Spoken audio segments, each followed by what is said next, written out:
যারা রাহবার ছিল আল্লাহর সন্তুষ্টি অর্জনের জন্য এই জমিনে জীবন দিয়েছে, ফাঁসির মঞ্চে হাসতে হাসতে শাহাদাতের পেয়ালা পান করে আল্লাহর সন্তুষ্টির পথ দেখিয়ে গিয়েছে। কাজেই আমাদের ভিন্ন কোনো পথ নেই, আমাদের ভিন্ন কোনো উদ্দেশ্য নেই।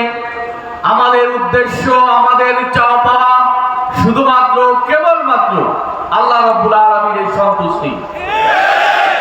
কাজেই আজকের এই কর্মী সমাবেশে যারা উপস্থিত, আমি শুধু এতটুকুই বলতে চাই, আমাদের চাওয়া পাওয়াই যেন আল্লাহর সন্তুষ্টি থাকে, আমাদের চাওয়া পাওয়াই যেন তাকওয়া থাকে, আমাদের চাওয়া পাওয়াই যেন ইনসাফ থাকে, আমাদের চাওয়া পাওয়াই যেন ইহসানের ছোঁয়া থাকে।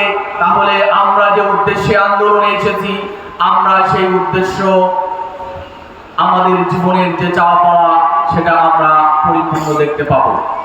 আর যদি আমাদের ভিন্ন কোনো চাওয়া পাওয়া থাকে, তাহলে এই আন্দোলনের এত ত্যাগ তিতিক্ষা কোনোটাই আমাদের জন্য কল্যাণকর হবে না। কাজে আসুন, যে আন্দোলনের জন্য আজকে আমাদের নেতৃবৃন্দ শহীদ হয়েছেন, আজকে প্রমাণিত হচ্ছে তারা নির্দোষ, কিন্তু তারা সন্তুষ্টির জন্য, তারা আল্লাহর সন্তুষ্টির জন্য জীবন দিয়ে প্রমাণ করে গেছে। প্রিয় উপস্থিতি, শুধু এতটুকু বলতে চাই, আমরা যদি রাজপথে না থাকি, আমরা যদি এই জাতি গঠনে বলিষ্ঠ ভূমিকা পালন না করতে পারি, তাহলে আমাদের নেতৃবৃন্দ রেখে যাওয়া সেই কাজ অসম্পূর্ণ থেকে যাবে। তাই আসুন, আমাদের দেশ নিয়ে যত ষড়যন্ত্র হয়, সীমান্ত হত্যা হয়, দেশ নিয়ে বিদেশ থেকে ষড়যন্ত্র করা হয়, নানা ষড়যন্ত্রের মোক্ষম জবাব তখনই হবে যখন আমরা রাজপথে থেকে এর প্রতি উত্তর দিতে পারবো। তবে নিঃসন্দেহে আমাদের জবাব আর বিগত 15.5 বছরে এই দেশকে যেভাবে শোষণ করেছে, তাদের মতো জবাব এক জবাব হতে পারে না।